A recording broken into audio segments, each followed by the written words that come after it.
I suppose the first thing you could say about my own mother, the one thing that would be beyond any dispute whatsoever, is that she's old and useless. She's in a Florida nursing home and has been for a while now. She was born in 1930, which means she turned 90 just a couple months ago. And whatever contributions she'd be making to society probably came to an end certainly 20 years ago, if not maybe a little bit sooner. She's not only old and useless and not only doesn't contribute anything to the economy or to the general welfare, she is in fact a drain on resources. She requires constant care. She's been suffering from Alzheimer's and dementia for 20 years on and off. I think any reasonable look at a ledger sheet would show that my mom went from black ink to red ink as far as the state is concerned quite a while ago, and certainly there's no reason to continue to make expenditures on that kind of a drain in an era of budget cuts and so on, where healthcare is rationed and everybody's in line for the COVID vaccine. You could certainly, without argument, say that she should be at the bottom of the list. And while she is old and useless today, I might point out in her defense that she wasn't always that way. Not only did she raise a family and work in a healthcare clinic and bring a lot of health to a lot of people, I think probably her most amazing years were back before she met my dad. She was one of the very first stewardesses. That term is considered to be sexist today, but she was very proud of it. She's been a British subject all her life. She remains to this day a green card resident alien. But she's paid her share of taxes, but I think probably the most important thing that she probably did during her entire life was back when she was a stewardess, before they became flight attendants, and she was working for BOAC, British Overseas Airways Corporation.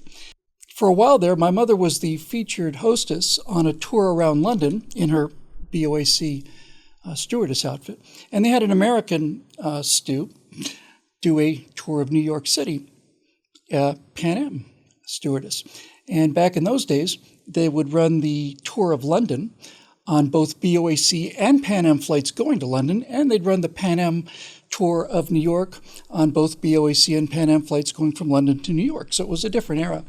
My mom was a stewardess on an airplane called the Stratocruise, and it was one of the last of the prop-driven airliners before the jets came along with the 707 and so on.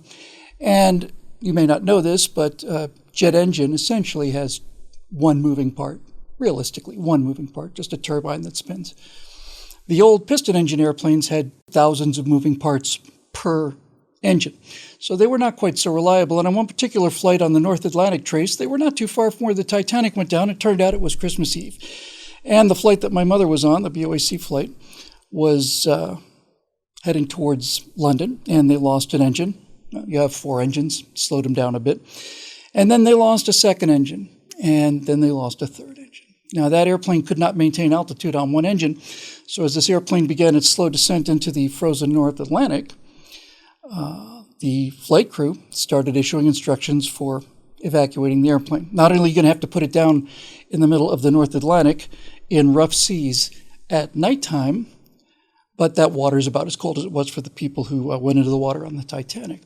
And when my mother tells me this story, she talks about the fact that she had a number of unattended kids on board, and she gave them a notebook and told them that everything that happens from this point is very, very important, gave her watch as well, and told this little girl that that from this point forward, anytime the captain said anything on the radio, she should make a note at the time and write down exactly what he said, which is a pretty good way of keeping their minds off of what was happening while she and the rest of the flight attendants got together and prepared to ditch in the ocean. And she tells me this story with utter calm and without any bravado whatsoever. And the only time she gets emotional telling this story, by the way, is when she talks about the fact that as they realized they were in real trouble, the pilot of the BOAC aircraft sent out a distress signal. And something like 20 minutes further ahead on one of these North Atlantic airways was a Pan Am flight, propeller-driven airplane too, heading to London. And when she talks about this experience, she gets tears in her eyes every time she talks about the fact that that Pan Am airplane turned around and came back and basically circled the BOAC plane as it was heading down into the ocean. You could see it off the wing. And the pilot of the BOAC plane said, "We've got friends out there. They're keeping an eye on us. They know where we are." And that's how it looked like it was going to go. And to be perfectly honest with you, it looked pretty much like there wasn't going to be any BillWhittle.com if the situation had continued in that fashion, but it didn't. They managed to restart one of the engines at about 800 feet above the water, which is 80 stories. That's pretty low. And with two engines, they were barely able to claw for altitude, diverted to Gander in Greenland, landed, and my mom was utterly amazed to discover a lot of press people there, and she was even more amazed to discover that she'd become a bit of a celebrity because there was a great deal of debate about whether or not women could perform this function on an airliner, whether or not women would be able to perform in emergencies when the first female flight attendants came on board airplanes and stewards were joined by stewardesses.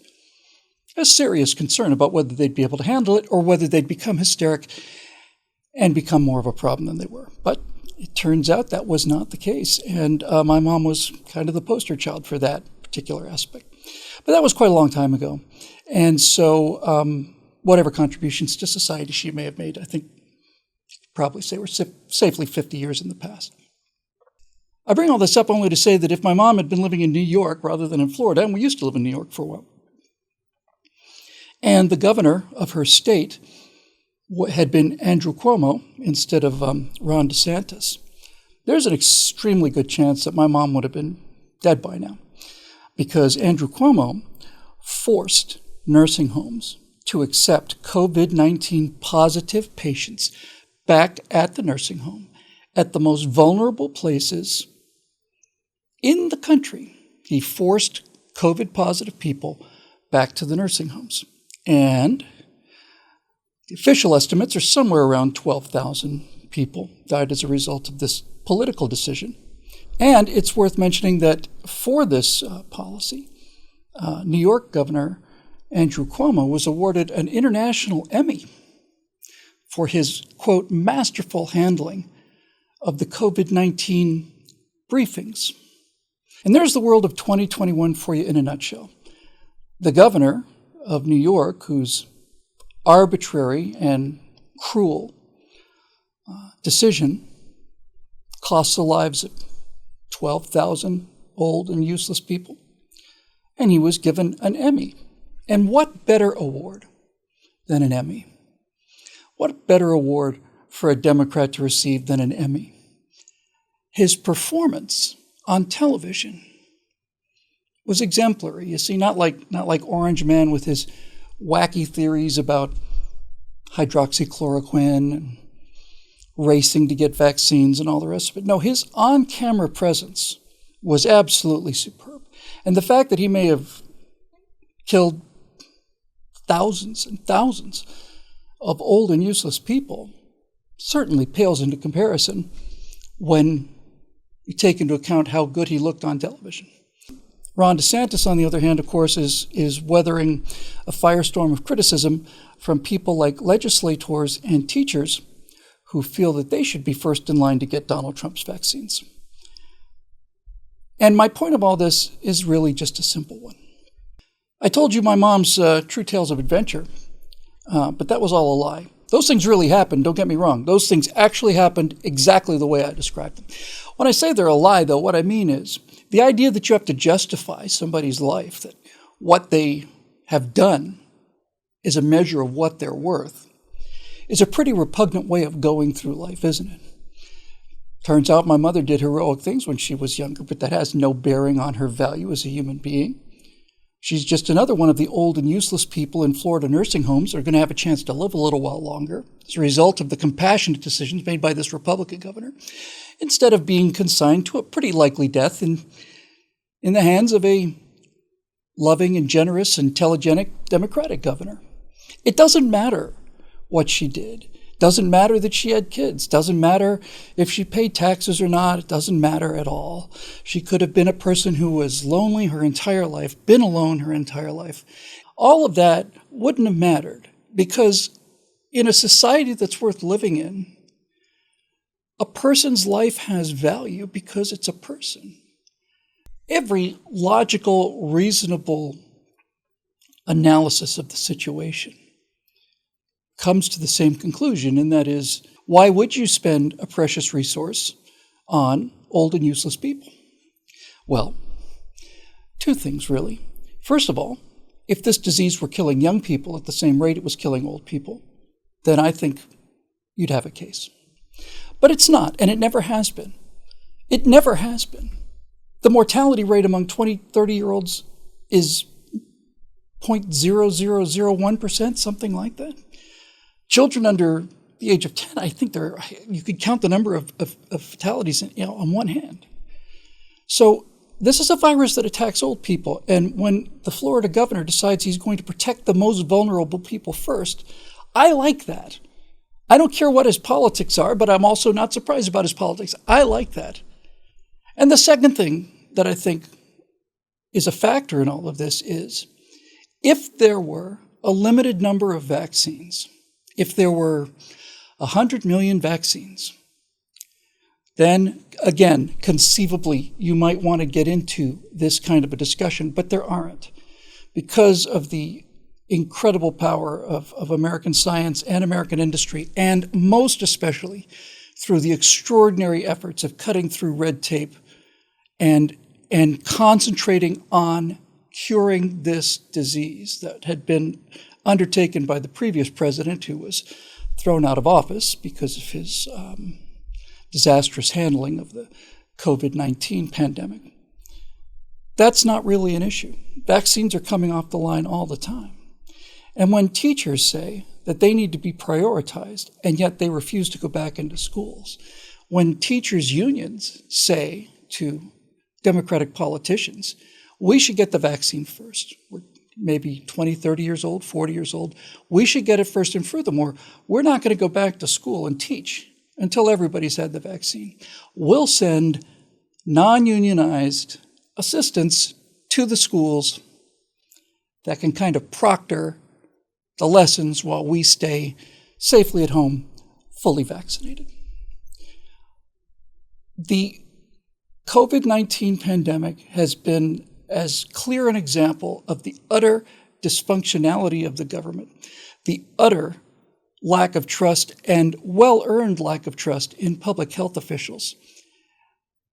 The perfect example of the fallacy of thinking that one expert is going to be completely apolitical and should be listened to regardless of any other consequences.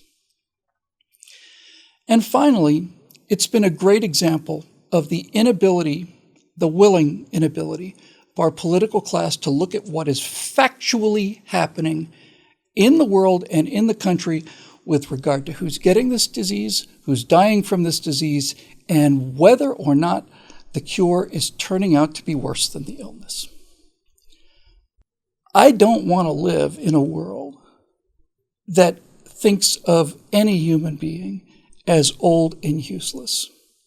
And if we ever catch ourselves making determinations based on that metric, then it's time to either change the government or change your address.